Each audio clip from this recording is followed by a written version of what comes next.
부동산 침체라. 이제는 이제 본격적으로 부동산 침체란 말이 아예 나옵니다. 예, 그만큼 말입니다. 시장에 뭐 집값 하락은 계속되고 있다는 뜻이에요. 작년부터 시작한 집값 하락이 많은 데는 뭐 30% 40%더 떨어진 데는 50%까지도 떨어진 곳이 있잖아요. 그러니까 집값 하락에 대한 어떤 정의를 내릴 때 부동산 침체다 이렇게 지금 내리는 것 같습니다. 그런데 토지 시장에도 지금 어떤 분위기는 보입니다. 여러분 이거 한번 보세요. 토지 시장에 나온 자료거든요. 전년 대비 토지 거래량 감소율입니다. 30.0%가 줄어들었습니다. 와우, 굉장히 많이 줄어들었죠. 예. 지금 연간으로 봤을 때 말입니다. 2022년에는 220만 9천 필지가 거래가 됐거든요.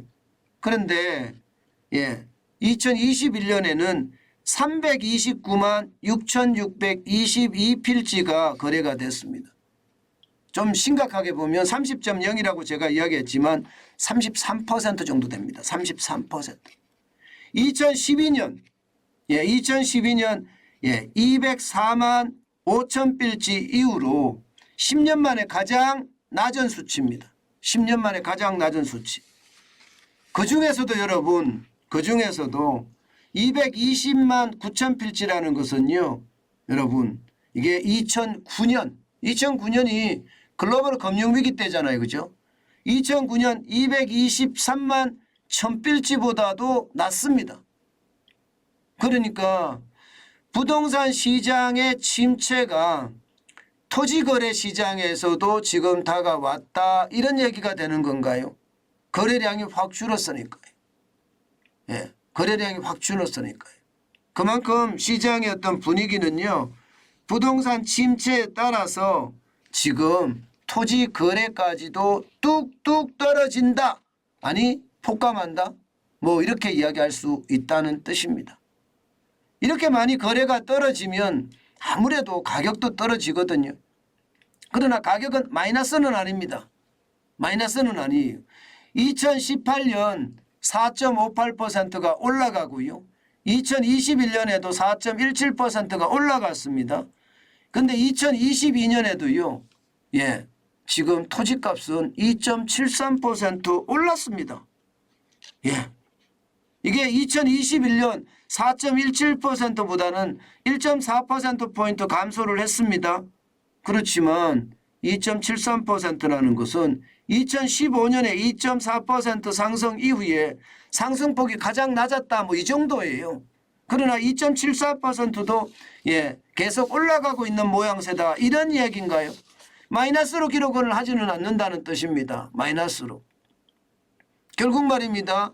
작년 가격에서 더 올라갔다는 거예요. 토지는요. 토지는 더 올랐다 갔다는 그런 이야기가 되는 겁니다. 월별로 보더라도요. 작년 11월 전국의 지가 변동률은요. 0.005% 떨어졌습니다. 마이너스 0.005%죠. 지가하고는 완전히 다르죠. 완전히 다르면 지가, 땅값 변동률은 완전히 다릅니다. 지가하고는. 12월에도요. 0.032 내렸습니다. 0.032. 0.032. 그러니까 토지거래는 지금 시장의 어떤 분위기로 봐서는 집값만큼은 안 떨어지고 있다 이런 얘기가 되는 건가요? 그렇지만 앞으로 금리 앞에 장사 없다고 했죠. 계속해서 이게 올라갈 수 있을까? 거기에 대해서는 조금 물음표가 따릅니다. 당장 말입니다. 자금 조달에 대한 부담도 있고요. 또 수요도 쭉쭉 떨어져서 아마 지가 하락세가 점점 깊어지지 않겠느냐 하는 게 땅값 하락세가 점점 깊어지지 않겠느냐 하는 게 시장의 전망입니다. 물론 시장의 전망이에요. 왜냐하면 금리 앞에 장사 없다 이렇게 되니까요. 물론 이제 돈 있는 사람들이 땅을 사지 돈 없는 사람들이 땅을 사나 돈 빌려서 땅을 사나 뭐 그렇게 이야기하는 사람들도 많기 때문에 시장은 지켜봐야 됩니다. 그렇지만 분명한 것은 집값은 좀 상황이 다르다. 그죠? 집값은 계속 떨어지는데 땅값은 이렇게 쭉쭉 떨어지지는 않는다. 뭐 그런 이야기. 거래량만 확 줄었다. 뭐 이 정도. 거래량이 줄었다는 것은 결국은 향후에 떨어질 수도 있다. 뭐 이런 이야기로 받아들여지는 것은 어떨까 싶습니다.